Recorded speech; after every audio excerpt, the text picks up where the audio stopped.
Hello, dear students. You are welcome in Arkan Store. I am Dr. R. K. Saini, and today I am going to discuss second DPP of mole concept. Dear students, जैसा कि आपको पता है कि मोल concept की कुछ मैं DPP डाल रहा हूँ जो कि आपको नीट और जे एग्जामिनेशन के लिए यूजफुल हैं। आज उसी सीरीज को और आगे बढ़ाते हुए मैंने सेकंड डीपीपी डाली है। मैं एक बार आपको ये डीपीपी अपलोड कर देता हूँ, आंसर की भी डाल देता हूँ, फिर इसको डिस्कस करूंगा। जो आपके क्वेश्चन नहीं होते हैं या इनकरेक्ट आते हैं उनके आंसर एक बार आप चेक करना और फिर उसके बाद में सॉल्यूशन को चेक कर लेना यदि कोई क्वेश्चन आपका गलत आता हो तो। ठीक है, मैं इसका आपको अपलोड कर दिया है, इसके आंसर भी डाल दिए हैं डीपीपी नंबर 2 के। ये इसके आंसर्स हैं। ठीक है, अब मैं इसको डिस्कस कर रहा हूँ। क्वेश्चन नंबर फर्स्ट पे आते हैं। हाँ, तो देखो क्वेश्चन नंबर फर्स्ट है। ये वैसे ज्यादातर आपको बता दूं, आपको जो मैं बोलता रहता हूँ साहब, नीट की जो आपके पास में एनटीए की बुक है, एनसीईआरटी की, उस बुक के क्वेश्चन भी आपसे आने चाहिए। तो इसमें ज्यादातर मैंने क्वेश्चन बुक से लिए हैं, आपको बता देता हूँ। ठीक है ना। और भी क्वेश्चन है, हालांकि देखो आप क्वेश्चन नंबर फर्स्ट देखिए। अब इसका question number first, question first है, consider the 3 moles of ethane. 3 mole लेने हैं। अब आप देखो इधर ध्यान से देखिए, 3 मोल। ये पहले मैं 1 मोल के बारे में बता देता हूँ, C2H6 है। इसके 1 मोल की यदि बात की जाए, 1 मोल की बात की जाए तो उसके अंदर ध्यान से देखना, इसके अंदर 2 मोल्स ऑफ कार्बन एटम। ध्यान से देखो, 1 मोल में एटम्स। इसके अंदर 6 मोल्स ऑफ हाइड्रोजन एटम्स हैं। ठीक है, 1 मोल में। और मॉलिक्यूल की बात की जाए तो Na के बराबर होते हैं। अब देखो, number of moles of carbon atom is 6। 1 मोल में आपके पास में 2 हैं, तो 3 मोल में कितने हो गए? 6। ये पहला ऑप्शन इसका करेक्ट है। ठीक है। Moles, number of moles of hydrogen atom 18, बिल्कुल। 1 मोल में कितने हैं? 3, तो 3 मोल्स हो गए तो 18। ये भी साहब इसका करेक्ट ऑप्शन है। नेक्स्ट है, number of molecules of ethane is 1.8 into 10 की पावर 23। अब ध्यान से देखना, 1 मोल में कोई भी स्पीशीज कितने मोल होती है? Na के बराबर। तो Na होता है 6.02 इंटू 10 की पावर 23 होती है साहब। अब आपके पास में कितने मोल्स हैं इसके? 3। तो आपके पास में आंसर आएगा 18 इंटू 10 की पावर 23। या फिर आप इसको लिखना चाहें तो लिखेंगे रफली 1.8 इंटू 10 की पावर 24। इसलिए ये इनकरेक्ट है। कितना दे रखा है? 23। इसलिए ये ऑप्शन क्या है इसका? इनकरेक्ट। आपको इनकरेक्ट ही बताना था, तो ये इनकरेक्ट है। आगे और नंबर ऑफ इलेक्ट्रॉन, इसको भी चेक करा देता हूँ, 54 Na। अब आप ध्यान से देखो, इसके अंदर कितने मॉलिक्यूल्स हो गए साहब? इतने मॉलिक्यूल्स हो गए। ध्यान से देखिए, इतने मॉलिक्यूल्स हैं इसके अंदर। अब एक मॉलिक्यूल में, फिर देखो, एक मॉलिक्यूल में C2H6 है, कार्बन के पास में 6 इलेक्ट्रॉन होते हैं, तो 12 तो इसके, और हाइड्रोजन के पास 6 और 6 ये, 12 और प्लस 6 का मतलब 18 इलेक्ट्रॉन है। तो इसको आप मल्टीप्लाई करो 18 से, तो आपके पास में टोटल मॉलिक्यूल्स थे साहब कितने? 3 था, 3 मोल।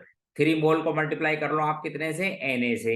इतने मॉलिक्यूल्स हैं, और एक मॉलिक्यूल में कितने इलेक्ट्रॉन है साहब? 18। 18 से मल्टीप्लाई कर लो तो ये आपके पास में हो जाएंगे 54 Na। ये भी सही ऑप्शन था। तो आपके पास में C option incorrect. Choose the incorrect number of atoms in each of the following. आपकी बुक से ही लिया गया है, एक ऑप्शन बढ़ाने के लिए मैंने डाल दिया है। ठीक है, क्वेश्चन नंबर सेकंड को एक्सप्लेन कर रहा हूं। देखो, एटम बताने हैं आपको, चेक कर लेते हैं। पहला ऑप्शन,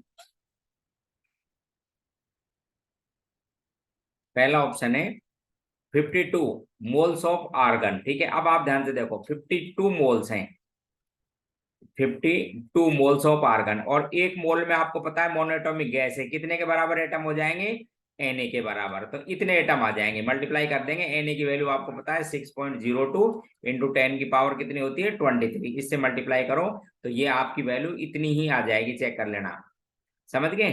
10 की पावर 25 आ जाएगी ये। ठीक, अगला है 52 U हीलियम 3Na। अब आप ध्यान से देखो, 52U का मतलब समझते हो ना, इसका रिलेटिव एटॉमिक मास यूनिट है AMU में मास। और इसका मतलब है कि उसके 1/12 part by the carbon 1 atom के रेस्पेक्ट में ये 52 टाइम्स है, आपको पता है हीलियम का ये। तो आप क्या करें, इसके अंदर यूनिट निकाल लो, इसको 4 से डिवाइड कर लो, तो ये 13 एटम हो गए इसका मतलब। और 13 एटम ही लिखना है, इनटू Na नहीं करना। ये इनकरेक्ट है आपका, इनकरेक्ट यही था। और चेक कर लेता हूँ, 52 ग्राम ऑफ हीलियम, उसके अंदर इतने, आप 52 ग्राम लिख लिया हीलियम, तो सबसे पहले मोल बनाओ, इतने मोल, मोल को मल्टीप्लाई करो Na से, इतने एटम, तो आपके पास आंसर आ जाएगा 13 Na। ये भी सही लिखा है। Na की वैल्यू को आप चाहो तो किससे मल्टीप्लाई कर सकते हो, Na की वैल्यू लिख के 6.02 10⁻23, ये भी आपका आंसर सही है। अगला है 96 ग्राम ऑफ ओजोन, उसके अंदर इतने एटम, 96 का मतलब सुन लो, ओजोन होते साहब O3। सबसे पहले क्या करो, इसके मोल बनाओ, इतने मोल, फिर इसको मल्टीप्लाई करो Na से, क्या बन गया आपके पास में, मॉलिक्यूल। Na की वैल्यू को चाहो तो इतना लिख लिया करो, 6.02 10⁻23, कितने क्या बन गया आपके पास में, मॉलिक्यूल्स। और एक मॉलिक्यूल में कितना एटम है, 3 से मल्टीप्लाई कर लो, ये इसका आंसर। तो आपका ये वैल्यू भी आपके पास आंसर आ जाएगी। तो ये बी ऑप्शन इनकरेक्ट था। क्वेश्चन नंबर 3, क्वेश्चन 3 देखो, इसके अंदर क्या पूछा है आपसे, क्वेश्चन 3 में, ये जो होते हैं ना आपके पास में आइसोटॉप्स, जिनकी सफिशिएंट परसेंटेज अबंडेंस होती है नेचर में, तो उनके क्या कि एवरेज मास काम लिए जाते हैं। उसका फॉर्मूला आपको बता दूं, M average, average molecular mass, isotope का mass percentage abundance plus isotope का मास उसकी percentage abundance divide by percentage ली जाती है 100 से। तो आपको कभी एवरेज मास निकालना हो तो जैसे इसके क्लोरीन के दो आइसोटॉप्स हैं, एक तो 35 है और एक 37 है। 35 का मास मतलब हुआ, इसका एटॉमिक मास कितना है 35, कितना मिलता है साहब ये आपके पास में 75%, प्लस दूसरा कितना है 37, वो कितना मिलता है 25%, डिवाइड कर लो कितने से 100 से, तो इसका एवरेज मास आ जाएगा 35.5।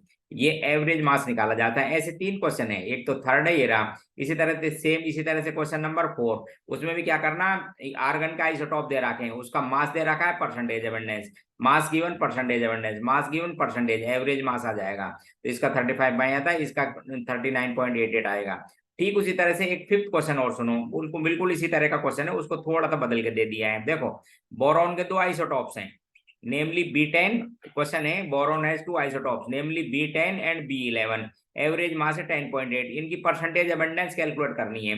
तो एवरेज मास लिखेंगे 10.8, पहले की मास दे रखा है आपको 10, सब एटॉमिक मास है 10, सपोज इसकी परसेंटेज अबंडेंस नेचर में x है, कितना मिलता है ये x, तो दूसरे का 11 उसका मास हो गया और इसकी परसेंटेज अबंडेंस कितनी हो गई 100 माइनस एक्स। देखो एक बार ध्यान से, एक की वैल्यू को आप x बोल दिया करो, बोले साहब ये x था परसेंटेज अबंडेंस, तो दूसरा कितना हो जाएगा 100 माइनस एक्स, डिवाइड कर लो 100 से, तो आपके पास में x की वैल्यू आ जाएगी। x किसको बोला है आपने, जो B10 है उसको बोला है x आपने, तो दूसरे आ जाएगा ये। तो ऐसे सोल्व करोगे तो आपके पास में B10 और B20 की सी ऑप्शन आ जाएगा, B10 तो आएगा 20% और B11 आएगा 80%। कैलकुलेट कर लेना। Question 6, calculate mass percent of sulphur present in sodium sulphate. तो किसी भी एलिमेंट की मास परसेंटेज निकालनी है सल्फर की, तो इस पूरे का मास निकालो सोडियम सल्फेट का। देखो ध्यान से, सोडियम सल्फेट, तो सल्फेट का तो होता है आपको बताऊं 96 और सोडियम का होता है 23, तो 46 ये हो गया, तो ये हो गया 142। अब बताओ 142 में कितनी है सल्फर, बोले 32, एक में इतनी परसेंटेज पूछता है तो 100 में ये परसेंटेज आ जाती है। तो किसी भी एलिमेंट की परसेंटेज निकालनी हो कंपाउंड में, तो उस एलिमेंट का weight upon molar mass into 100, ऐसे सोचा करो कि 142 में सल्फर कितनी है 32, एक में इतनी 100 में इतनी परसेंटेज का मतलब। ठीक है, तो ये आपके पास में सल्फर की परसेंटेज आएगी, चेक कर लेना इसको। ठीक है, मेरे ख्याल से 22.5 या जो भी आती है वो चेक करें आप। क्वेश्चन नंबर 7, देखो क्वेश्चन 7 को एक्सप्लेन करता हूं। देखो, तो ये एवरेज मास के परसेंटेज निकालने वाले एलिमेंट के ऐसे छोटे छोटे फॉर्मूले होते हैं, ये अपने आप ही डेवलप किए जाते हैं, ऐसे कोई नहीं है कि साहब ये फॉर्मूला नहीं मालूम था, बस ऐसे किया करो था, इतने में ये परसेंटेज इतनी है, एक में इतनी, 100 में बतानी होती है। क्वेश्चन है determine the empirical formula of iron oxide, जिसके अंदर आयरन है 60, आयरन है जिसके अंदर 69.9%, और साहब ऑक्सीजन है आपके पास में 30.1%। ठीक है, ये ऑक्सीजन है। अब आपको बताने साहब इसकी एम्पेरिकल फॉर्मूला, अब आप जानते हो एम्पेरिकल फॉर्मूला किसको कहते हैं, सिंपलेस्ट रेशो ऑफ एटम को, सिंपल रेशो एटम बनाना है, तो एटम बनाने के लिए 69.9 को सबसे पहले डिवाइड करो साहब उसके एटॉमिक मास से, 56 होता है, उससे क्या बन गए मोल, फिर मल्टीप्लाई कर लो Na से, क्या बन गया आपके पास में एटम। ठीक उसी तरह से 30.1 को डिवाइड करो किससे, एटॉमिक मास से, कितना है 16, फिर इंटू करो Na से, क्या बन गए इसके एटम। अब एटम निकाल लेते हैं, तो ये जब आप सोल्व करोगे ना, इसको ध्यान रखना, तो सोल्व करके देखो एक बार, ये आएगी 1.24 Na, इसको और सोल्व करोगे तो ये वैल्यू आती है 1.88 Na।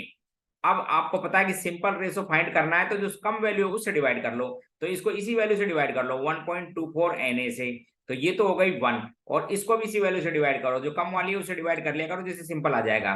तो ये वैल्यू आएगी, आप चेक करके देख लेना 1.5, ये वैल्यू कितनी आएगी 1.5। अब देखो आयरन तो आया 1 और ऑक्सीजन आया 1.5, तो इनको सिंपल रेथों में मल्टीप्लाई करने के लिए 2 से मल्टीप्लाई कर लो, तो Fe तो होगा बेटा 2, और ऑक्सीजन कितना हो गया 3, इसलिए इसका एम्पेरिकल फॉर्मूला हो गया Fe2O3।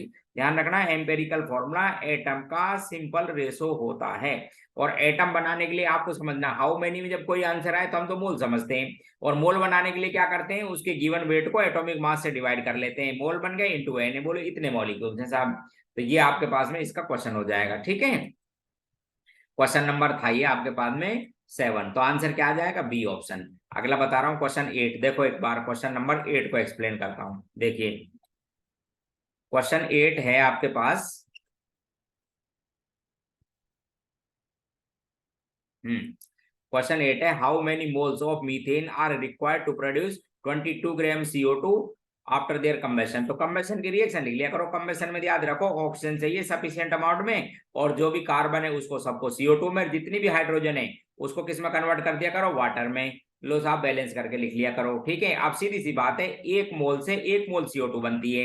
यहाँ पर लिख रखी है आपको कितनी, यहाँ दे रखी है 22 ग्राम, तो 22 ग्राम का आप मोल बना लो, बोले साहब हाफ मोल है ये, कितनी मोल है हाफ मोल, तो ये भी कितनी चाहिए हाफ मोल चाहिए, 1:1 है, स्टाइकोमेट्री रहता हो तो हाफ मोल चाहिए साहब। ये लो क्वेश्चन नंबर 9, क्लोरीन एक रिएक्शन दे रखी है जिससे क्लोरीन प्रिपेयर की जाती है, इसको मैग्नीज डाइऑक्साइड की HCl से रिएक्शन कराते हैं, बैलेंस है।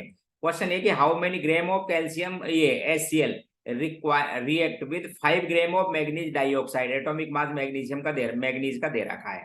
अब देखो एक बार ध्यान से, बैलेंस रिएक्शन है तो मोल कंसेप्ट लगाया करो, stoichiometry and chemical reaction. Stoichiometry ये कहती है इस रिएक्शन की कि 1 मोल मैग्नीज, देखो ध्यान से कि 1 मोल मैग्नीज डाइऑक्साइड के लिए, ध्यान से देखिए रिएक्शन को, 1 मोल मैग्नीज डाइऑक्साइड को रिएक्ट करने के लिए कितने मोल चाहिए आपके पास में HCl, अमाउंट पूछे तो मैं लाइन लिख रहा हूं। पहले मैग्नीज डाइऑक्साइड के मोल बना लेता हूं, 5 ग्राम है, और MnO2 का मास निकाल लो, मोलर मास 55 तो आपको मैग्नीज का गिवन है देख लो, और ऑक्सीजन का होता है 32, तो ये साहब 87 हो गया। तो ये इतने मोल है मैग्नीज डाइऑक्साइड के, इसके लिए HCl के कितने चाहिए 4 टाइम्स इतने मोल चाहिए, और बोले साहब अमाउंट निकालनी है तो HCl का मोलर मास होता है 36.5, इससे मल्टीप्लाई कर दो, आपका आंसर आ जाएगा HCl की अमाउंट, ठीक है। कैलकुलेट करके देख लेना, ये 8.39 के आसपास आएगा, चेक कर लें अपना। क्वेश्चन नंबर 10, क्वेश्चन नंबर 10 में बढ़िया है, देखो ये सभी मैं आपको बता देता हूं, ये मैंने नए क्वेश्चन नहीं है, NCERT बुक के क्वेश्चन है, आपको बताऊं मैक्सिमम वो आप करते नहीं हो, इनको एक बार किया करो, जब भी तो पता लगता है कि साहब आपकी वैल्यू कितनी है, इसमें क्या इतना आता है आप लोगों से।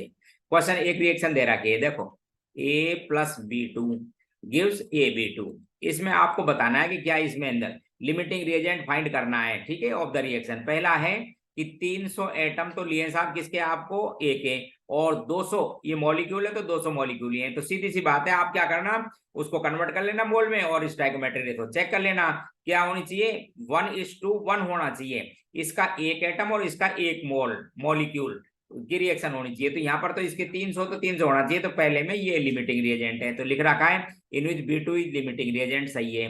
दूसरे में 2 मोल ये और 3 मोल ये, अब देखो ध्यान से लिख रखे 2 मोल ऑफ A, पहले दो इसके लिए रखे था 2 मोल, और इसके लिख रखे कितने 3 मोल ऑफ B2, एटम ही है। अब सीधी सी बात है 1:1 चाहिए, तो ये लिमिटिंग रिएजेंट हो गया, ये लिमिटिंग रिएजेंट है, ये भी आपके पास में सही है, समझ गए। तीसरा है 100 atoms of A and 100 molecules of B, 1:1 है, तो इसका मतलब नो लिमिटिंग रिएजेंट। ध्यान से देखो तीसरे ऑप्शन को देखो, 100 एटम्स तो ये और 100 मॉलिक्यूल्स ये, लैंग्वेज देखा करो, एटम है ये मॉलिक्यूल है, बिल्कुल सही है, तो 1:1 है, इसका 1 एटम और इसका 1 मॉलिक्यूल जब रिएक्शन में पार्टिसिपेट करता है तो स्टोइकोमेट्री 1:1। तो इस क्वेश्चन में कोई भी लिमिटिंग रिएजेंट नहीं है, नो लिमिटिंग रिएजेंट, ये गलत लिख रखा है। तीसरा है 5 mole of A and 2.5 mole of B, इसका लिख रखा था 5 मोल एटम है ये, और ये लिख रखा है 2.5, तो आपको पता है 1:1 में होनी चाहिए, तो ये लिमिटिंग रिएजेंट हो गया साहब इस केस में। तो ए नहीं B होना चाहिए था, गलत लिख रखा है, 2.5 ऑफ A और 5A। आगे लिख रखा है ऑप्शन में, नेक्स्ट फिफ्थ ऑप्शन में 2.5 मोल्स ऑफ A, और इतना कितना लिख रखा 5, अब 1:1 होना चाहिए था, तो ये LR हो गया, लिमिटिंग रिएजेंट क्या हो गया A, ये भी सही है, तो ये 3 ऑप्शन चाहिए 1, 2 एंड 5। 1 to 5 वाले को चेक करो और आंसर दे दो। लो जी, क्वेश्चन नंबर 11 देखो, एक क्वेश्चन बढ़िया एक क्वेश्चन है। अब ये कैलकुलेशन का क्वेश्चन है, बाकी वैसे कुछ भी नहीं है इनमें, आपको बताऊंगा। आपको ध्यान रखना है एनसीईआरटी की बुक में कैलकुलेशन थोड़ी सी इस तरह की होती है, नहीं बाकी वैसे सिंपल क्वेश्चन होते हैं। जैसे देखो ये साहब डाइनाइट एक रिएक्शन दे रखी है इन्होंने, अमोनिया का प्रोसेस है, डाई नाइट्रोजन और डाई हाइड्रोजन की रिएक्शन करके क्या बन जाती है साहब, अमोनिया। ये बैलेंस रिएक्शन है। क्वेश्चन सुनो आप, इसके अंदर क्या है कि 2 × 10³ ग्राम तो ली डाई नाइट्रोजन, यानी 2000 ग्राम। 2 × 10³ का मतलब 2000 ग्राम तो ली नाइट्रोजन, डिवाइड कर लो साहब इसके मॉलिक्यूलर वेट से, तो मोल आ गए इसके।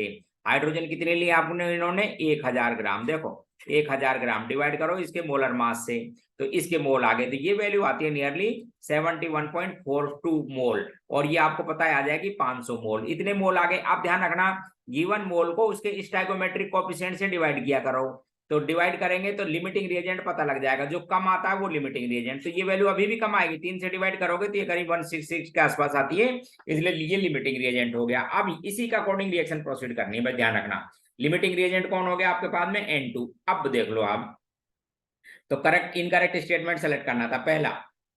पहला है कि 2428.55 gram of ammonia is produce. अब देखो ध्यान से, एक मोल से कितनी मोल बनती है, 2, तो इसके कितने मोल हैं साहब आपके पास में, N2 के 71.42 मोल हैं। इतने मोल बनेगी, बोले कोई मास निकाले तो अमोनिया का मोलर मास होता है 17, चेक कर लेना।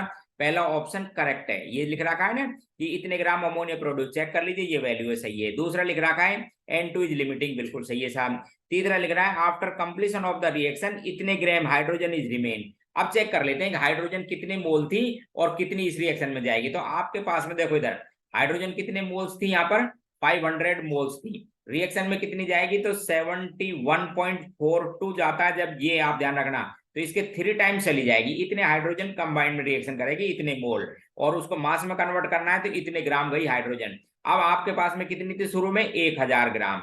1000 ग्राम में से ये जो रिएक्टेड अमाउंट है वो सबस्ट्रेट कर दो, रिमेनिंग बच जाएगा। और ये भी चेक करके देख लेना ये सही है, इतनी बचेगी, तो इसमें कोई भी इनकरेक्ट नहीं है, नन ऑफ दिस। तो इसमें लिख रखा था ना कि वो रिएक्शन क्या पूछा है क्वेश्चन में, विच वन इज इनकरेक्ट, कोई भी इनकरेक्ट नहीं, तो आंसर लिखेंगे D, none of this, all are correct. Question number 12 देखिए इधर, बढ़िया क्वेश्चन है, क्वेश्चन 12 को समझा रहा हूं। क्वेश्चन 12, ठीक है, आप ये क्वेश्चनों को किया करो, ठीक है। और आपको बता दूं कि ये की पॉइंट है, चाहे कोई बोले या नहीं बोले। और सीधी सी बात है, आप जो भी इंस्टीट्यूट के मॉड्यूल वगैरह ये सब कुछ करते रहते हो, वहां करते हो, उससे पहले सबसे पहले स्टूडेंट को, चाहे नीट की एग्जामिनेशन दे हो, चाहे IIT जेई की, सबसे पहले आपकी जो बुक प्रेस्क्राइब कर रखी है NTA ने, NCERT की बुक, वो तो पूरी आनी चाहिए, उसी के क्वेश्चन है। आप चाहो तो चेक कर लेना, मैं कोई नए क्वेश्चन नहीं है ये। स्टाइकोमेट्री जो रिएक्शन है आपका पहला चैप्टर है, उसमें NCERT के क्वेश्चन है ये, इसलिए वो तो होनी बहुत जरूरी है। वो हो जाती है, उसके बाद आप किसी भी इंस्टीट्यूट के या कहीं से भी क्वेश्चन कीजिए, कोई दिक्कत नहीं, चाहे फिर कोई भी इंस्टीट्यूट हो। क्वेश्चन नंबर 12 सुनो देख ध्यान से। एक कंपाउंड है जिसके अंदर हाइड्रोजन, क्वेश्चन 12 बता रहा हूं, हाइड्रोजन है साहब 4.07%, ठीक है। कार्बन है उसके अंदर 24.27%, और साहब उसके अंदर एक और है क्लोरीन, कितनी है वो, 71.66% है उसके अंदर क्लोरीन, बताना है साहब। और उसका मास भी दे रखा है आपको, मोलर मास कितना दे रखा है, 98.96 ग्राम उसका मोलर मास है। आपको इसका एम्पेरिकल फॉर्मूला और मॉलिक्यूलर फॉर्मूला बताना है। अब एम्पेरिकल फॉर्मूला तो किसको कहते हैं, सिंपल रेथो ऑफ एटम। आप ध्यान रखना, परसेंटेज का मतलब 100 में से इतना वेट है इनका, तो सिंपल रेथो बनाने के लिए पहले तो आप एटम फाइंड करो, उसके डिवाइड करो गिवन मास को उसके एटॉमिक मास से, कर देता हूं, उसके एटॉमिक मास से। क्लोरीन का एटॉमिक मास कितना होता है, 35.5, ठीक है।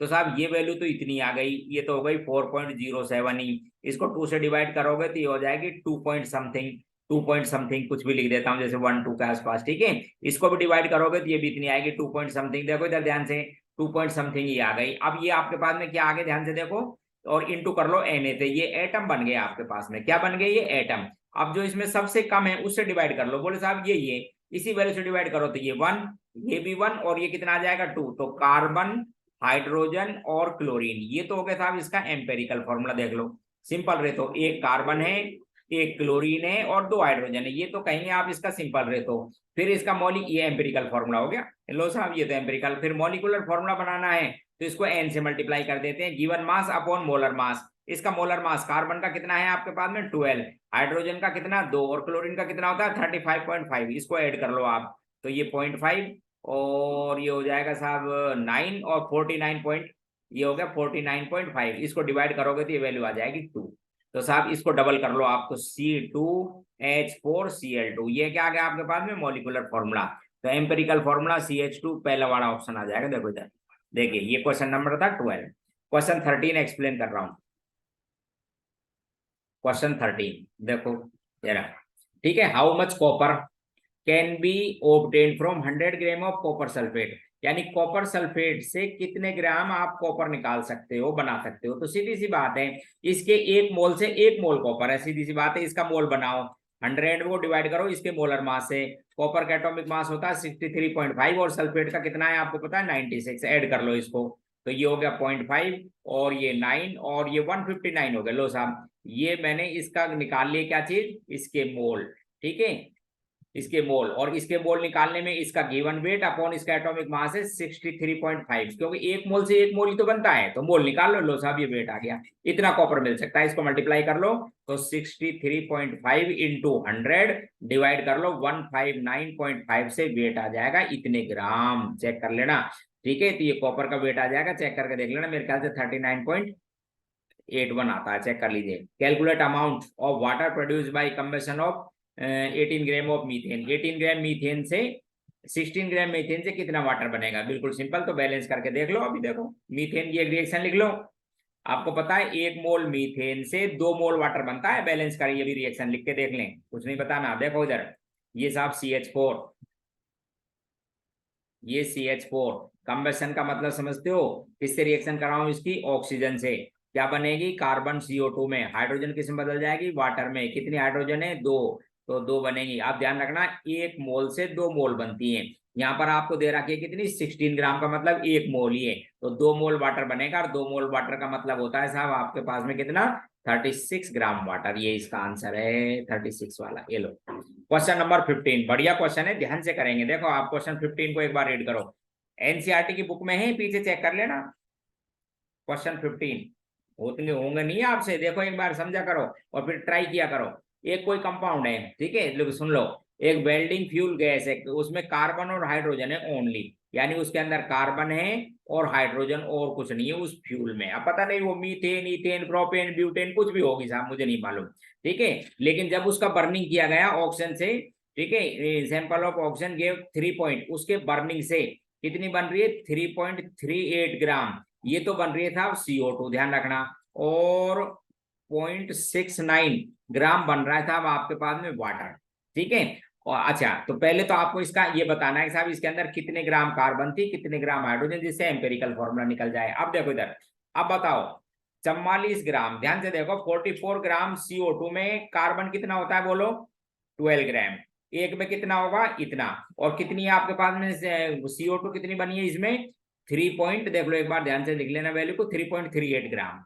इतनी था आपके पास में क्या चीज है ये कार्बन, ये CO2 इतनी थी। तो अब इसके अंदर वो निकाल के देख लेते हैं हम कितने आई कार्बन। तो ये जो वैल्यू आप चेक करोगे ना, तो ये वैल्यू आती है, आपको बता दूं 0.92 ग्राम, इतनी आती है कार्बन। ठीक उसी तरह से अब हाइड्रोजन के लिए बात करो, इसका मतलब इस कंपाउंड में मुझे कार्बन पता लग गई कितनी है 0.92 ग्राम, इससे निकाली, चेक कर लो। इफ CO2 आपको 44 ग्राम मिल जाती तो कार्बन 12, एक मिलती तो इतनी इतनी मिली CO2, इसलिए कार्बन इतनी आई। ऐसे हाइड्रोजन निकाल लेता हूं, इस वाटर में 18 ग्राम में हाइड्रोजन कितनी है 2 ग्राम, 18 में 2, एक में इतनी, और आपको वाटर मिला कितना 0.69 ग्राम।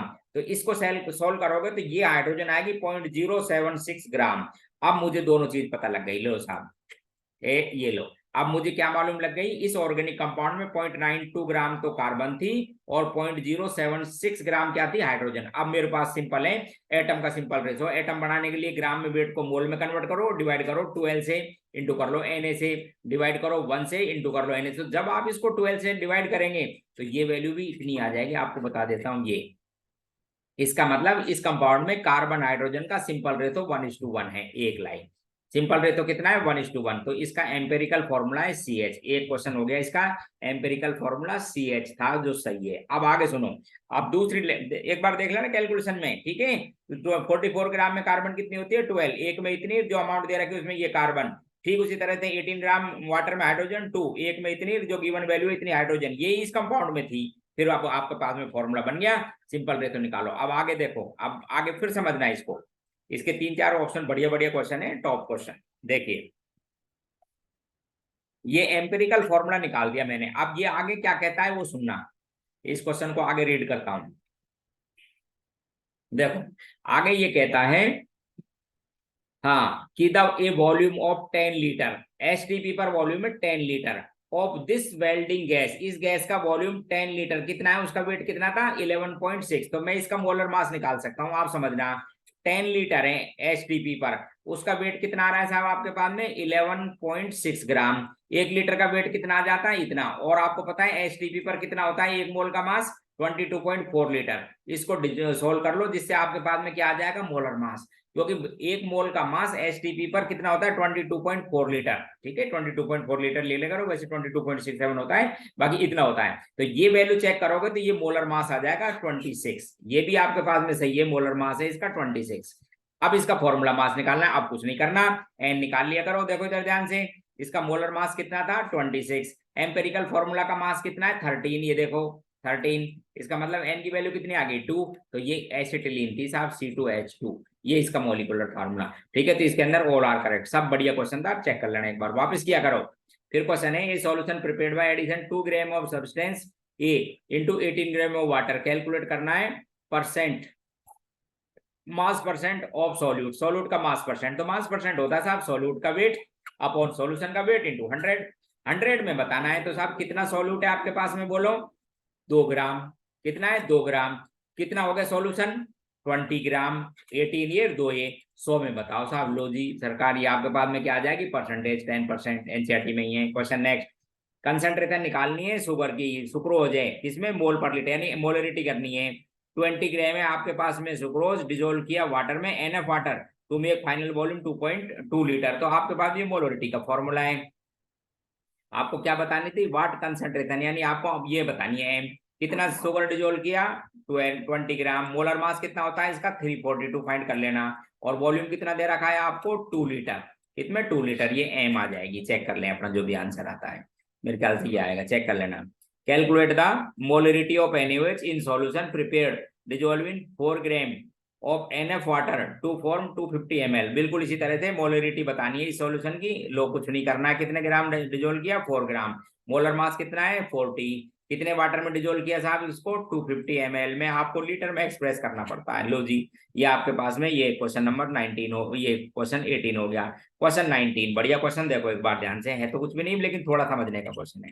क्वेश्चन 19 तब तक दिखा रहा हूं आपको, देखिए क्वेश्चन 19 को रीड कर रहा हूं।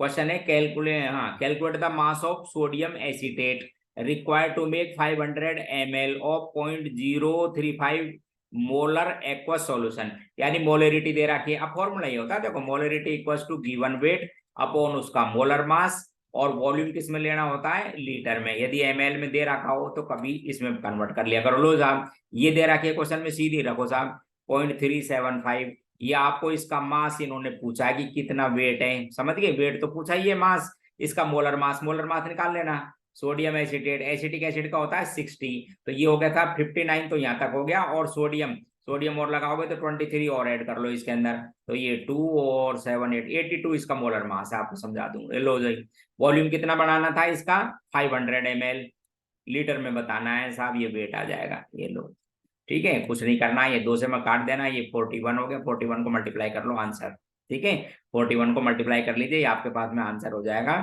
चेक करके देख लेना, मेरे ख्याल से ये आएगा डी ऑप्शन, चेक कर लो इस बार, ठीक है। Density of 3m solution, question 20, density of 3m NaCl solution है इतनी, calculate molarity of the solution. अब आप ध्यान से देखो एक बार, इसका एक फॉर्मूला है, देखो मोलिलिटी को समझो आप, किसे कहते हैं मोलिलिटी, मोल पर केजी, आपसे पूछिए मोलिलिटी, 3m सॉल्यूशन है, पहले आप मुझे बताओ 3m का मीनिंग क्या है, 3m सॉल्यूशन का, इट मींस 3 मोल्स, रुक जाओ मैं लिख देता हूं, 3 moles of NaCl in 1 litre solution. ये मतलब है दोस्तों इसका 1 लीटर ऑफ सॉल्यूशन, ये मतलब होता है इस सॉल्यूशन का, ये 3m। तो 3 मोल NaCl है 1 लीटर में। अच्छा, उस आपको डेंसिटी दे रखी है उस 1 लीटर इस सॉल्यूशन की, तो 1 लीटर का मतलब 1000 ml, डेंसिटी है 1.25, इसलिए सॉल्यूशन का वेट हो गया 1250 ग्राम। किसका वेट है ये? Weight of solution. ध्यान से देखो, ये हो गया था वेट ऑफ सॉल्यूशन। इसमें से 3 मोल NaCl कम कर दो, 3 इंटू NaCl का मास होता है 58.5, इतनी वैल्यू, तो ये वैल्यू हो जाएगी 15 और 24 और 1 25, ठीक है।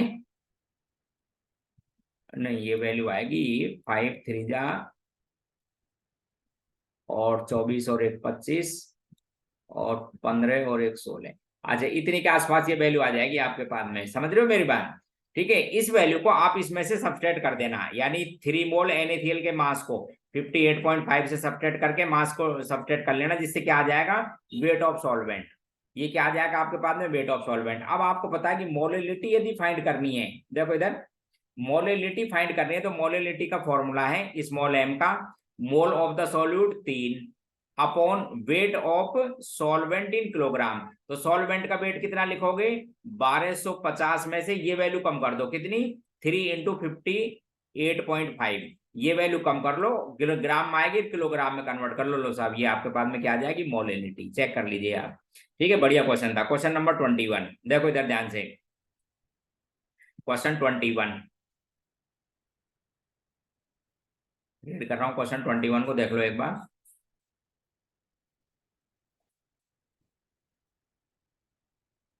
बिल्कुल simple. Calculate the concentration of nitric acid mole per litre, का मतलब है वही मोलरिटी बतानी है, ठीक है। सैंपल में उसकी डेंसिटी दे रखी है आपको 1.41 ग्राम पर ml और उसका मास दे रखा है, मास परसेंट है 69। तो यहाँ एक रिलेशन लाते हैं हम, देखो इधर ध्यान से, मास परसेंट का मतलब इतने ग्राम, 69 ग्राम है आपके पास में HNO3, ग्राम को मोल में कन्वर्ट कर लो, HNO3 का मोलर मास होता है 63, ये तो हो गया मोलर मास। कितने में था ये साहब आपके पास में? 100 ग्राम में। इसको डिवाइड करो आप डेंसिटी से, जिसमें क्या आ जाएगा? ml में। कितनी डेंसिटी दे रखी है आपको? 1.41 डेंसिटी, ये ml में हो गया। अब ये सॉल्यूशन ध्यान रखना, अब इसको लीटर में कन्वर्ट कर लो, ये इसका फॉर्मूला है, क्योंकि डेंसिटी इक्वल टू होती है साहब आपके पास में मास अपॉन वॉल्यूम, ठीक है। ये मास कितना दे रखा था सॉल्यूशन में? 100 ग्राम। डेंसिटी कितनी दे रखी है? 1.41, डेंसिटी दे रखी है 1.41। यूनिट देखो ग्राम पर ml, तो वॉल्यूम भी ml में आ गया, बस सोल्व कर लेना, तो इसको 10 आंसर आ जाएगा आपका M. Question number 22, density of methanol दे रखी इतने KG per litre, what volume needed to make इतना लीटर 2.5 लीटर और 0.2 m सॉल्यूशन। ये बढ़िया क्वेश्चन है, इसको करने के लिए आपको थोड़ा दिमाग की जरूरत पड़ेगी, मैं आपको समझा देता हूं, सुन लो पहले। क्वेश्चन क्या है आप समझना, क्वेश्चन सुनो पहले, क्वेश्चन नंबर 22 को सुनिए। ऐसे कोई एक HNO3 का सॉल्यूशन है, किसका सॉल्यूशन है ये? Solution needed to form methanol का, सॉरी, ये सॉल्यूशन है आपके पास में मीथेनॉल का, CH3OH, ये कोई सॉल्यूशन है। ये कह रहे थे आप इस सॉल्यूशन का कितना वॉल्यूम लिया जाए जिससे कि अब इसी मीथेनॉल का सॉल्यूशन बन जाए 2.5 लीटर बन जाए और उसके अंदर मोलरिटी कितनी आ जाए? 2.5 m, ऐसे आ जाए। तो आपको एक फॉर्मूला है डाइल्यूशन का, M1V1 इक्वल्स टू M2V2, ये फॉर्मूला है। सबसे पहले ये दोनों चीज आपको दे रखी है, इसका वॉल्यूम भी गिवन है, एम भी दे रखी है, वॉल्यूम भी गिवन है। ये आपसे पूछा है, इसका मतलब आपको क्या चाहिए? इसकी मोलरिटी चाहिए पहले वाले सॉल्यूशन की। अब देखो आप मोलरिटी कैसे निकालते हैं। ये जो डेंसिटी दे रखी है वो सुनो, पहले इसकी यूनिट समझा दूं आपको, 0.793, ये यूनिट क्या ले रखी है? किलोग्राम पर लीटर, किलोग्राम पर लीटर। तो किलोग्राम पर लीटर को पहले तो इसको मैं मोल ग्राम में कन्वर्ट कर लेता हूं, किलोग्राम को ग्राम में कन्वर्ट करना हो तो इतना, और इस लीटर को ml में कन्वर्ट करना हो तो इतना। इसका मतलब आपको बता दूं, ये जो केजी पर लीटर में लिख रखा है डेंसिटी, ये किस में है एक्चुअल में? ग्राम पर ml में ही है ये किस में है? ग्राम पर ml में। चेक कर लो, इसको कन्वर्ट करो केजी को ग्राम में, ये कर दिया। इस लीटर को कन्वर्ट करो ml में, इतना। तो केजी पर लीटर ग्राम पर ml के बराबर ही होता है। अब बस कुछ नहीं करना है, इसकी मोलरिटी ये निकाल देता हूं m, और फिर फॉर्मूले में डाल दूंगा। देखो इधर, इसका क्या निकाल देता हूं? m।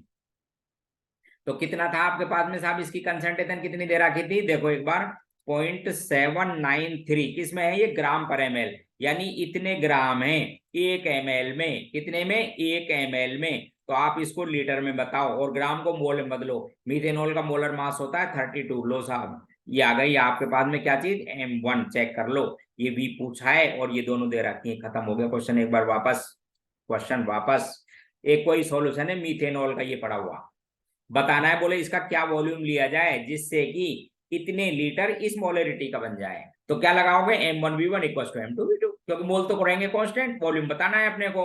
पहले में मोलरिटी कैसे निकालोगे, ये दे रखी है 0.793 ग्राम पर ml, इतने ग्राम 1 ml में है, 1 ml में है।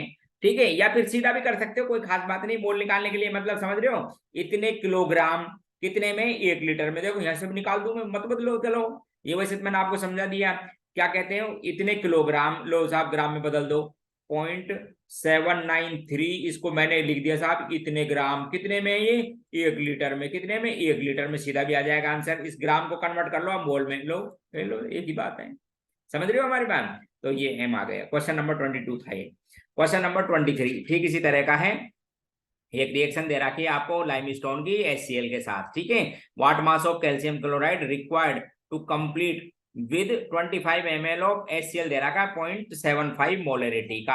अब आपको पता है कि साहब स्टोइकोमेट्री में चेक कर लीजिए आप, तो आपको पता है कि 1 मोल कैल्शियम कार्बोनेट के लिए 2 मोल HCl चाहिए, और HCl के मोल दे रखे हैं। आपसे पूछिए अमाउंट, तो लो देख मैं लिख देता हूँ क्वेश्चन नंबर 23 को आपके सामने, ये लो क्वेश्चन 23।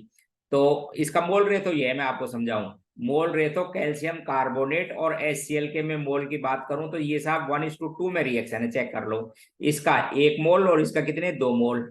इसका आपसे पूछा है इसका कितना मास चाहिए, तो मैं इसके मोल निकाल लेता हूँ, HCl के मोल। अच्छा, मोल निकालने का एक फॉर्मूला ये भी है, मिली मोल दे रखे हो तो डिवाइड कर लिया करो 1000 थे, उससे मोल आ जाते हैं HCl के आगे। मेरे पास देखो निकाल लेता हूँ कितने मोल दे रखी है इसकी कंसेंट्रेशन HCl की, इस क्वेश्चन में देखना। HCl की कंसेंट्रेशन गिवन है इस क्वेश्चन में 0.75, इसका वॉल्यूम दे रखा है ml में, मिली मोल आ जाएंगे 25 ml। ठीक है, डिवाइड कर लो 1000 से, क्या आगे मेरे पास में, इसके मोल। सोल्व करो, इसके मोल आगे, डिवाइड कर लो 2 से, किसके मोल आ गए आपके पास में, कैल्शियम कार्बोनेट के। कैल्शियम कार्बोनेट का मास होता है साहब 100, तो इसलिए अमाउंट आ जाएगी कैल्शियम कार्बोनेट की इतने चाहिए। इसके मोल रखो, डिवाइड करो उन 2 से, उनको 2 से और मल्टीप्लाई कर लेना 100 से, इसके अमाउंट निकल जाएगी, खत्म। क्वेश्चन नंबर 24 देखो, ये क्वेश्चन 24 बढ़िया क्वेश्चन है, ये भी देख लीजिए, स्टोइकोमेट्री से ये सभी मोल चल रहा है, इसलिए क्वेश्चन तो स्टोइकोमेट्री का ही है उसमें करने वाले। क्वेश्चन 24 देखो लिखता हूं, क्रोमियम ऑक्साइड की रिएक्शन है एल्यूमिनियम से बैलेंस करके दे रखी है आपने, जिससे एक तो बन गया एल्यूमिनियम ऑक्साइड और ये 2 है क्रोमियम बाहर निकल गया। आप समझो पहले, ठीक है। ये क्वेश्चन ये है कि 22.8 ग्राम तो क्रोमियम ऑक्साइड है, इसके मोल में बदलो साहब 22.8, इसके मोलर मास से डिवाइड करो। क्रोमियम का मास है आपके पास में 52, क्रोमियम का मोलर मास कितना, एटॉमिक मास कितना है 52, और ऑक्सीजन का आप निकाल लो, समझ गए, ऑक्सीजन का मास निकालिए, जिससे आपको इसका मास पता लग जाएगा, क्रोमियम ऑक्साइड का मास पता लग जाएगा इससे। तो देखो आप चेक कर लो एक बार।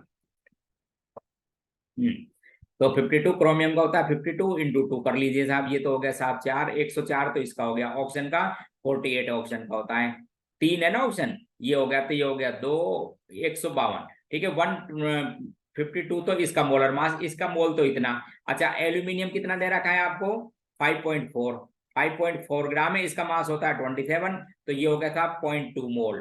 ठीक है, कितना, 0.2 मोल, और इसको सोल्व करोगे तो ये वैल्यू आएगी, आपको समझाऊं, पॉइंट की कुछ इससे ज्यादा आती है शायद, मेरे ख्याल से 0.15 या कुछ ऐसी आती है ये 0.15 के आसपास कुछ इस तरह की आएगी। अब आपको सबसे पहले लिमिटिंग रिएजेंट फाइंड करना है, तो इसके तो इसका तो स्टोइकोमेट्रिक कोएफिशिएंट कितना है 1, और इसका स्टोइकोमेट्रिक कोएफिशिएंट कितना है 2, इसलिए आपके पास में लिमिटिंग रिएजेंट रहेगा था कौन सा, एल्यूमिनियम। ध्यान से समझना, तो लिमिटिंग रिएजेंट है इसके अंदर एल्यूमिनियम। देखो अब ये कहते हैं कि साहब अपने को जो क्रोमियम मिला ना वो मिला 9.36 ग्राम, और पूछिए कि बताओ रिएक्शन की यील्ड बतानी, परसेंट यील्ड। तो अब देखो इधर ध्यान से, यदि रिएक्शन 100% होती, यहीं से देखो LR है, यदि रिएक्शन 100% होती तो आपको क्रोमियम कितना मिल जाता, 0.2 मोल, क्योंकि ये 0.2 मोल था, ये कितना था 0.2 मोल, तो क्रोमियम में कितना मिलना चाहिए 0.2 मोल, मिला कितना वो निकाल के देख लेते हैं। तो आपको क्रोमियम मिला है साहब 9.36 ग्राम, इसको डिवाइड करो 52 से, इतने मोल मिला आपको। ठीक है, कितना ये मोल मिला, ये 0.18 के आसपास कुछ इस तरह का आता है, ठीक है ना, इतना मोल, और मिलना कितना चाहिए था 2, तो ये तो परसेंट यील्ड ये हो गई था experimental mole upon theoretical mole into 100, ये परसेंटेज हो जाएगी, 90% हुई है रिएक्शन, आपको समझा दूं। क्वेश्चन नंबर 25 देखो, एक मिक्सर है साहब, इसको भी चेक कर लो, बिल्कुल सिंपल क्वेश्चन है। एक रिएक्शन गिवन है, उसमें लिमिटिंग रिएजेंट फाइंड करके चेक कर लीजिए। क्वेश्चन 25 बता रहा हूँ।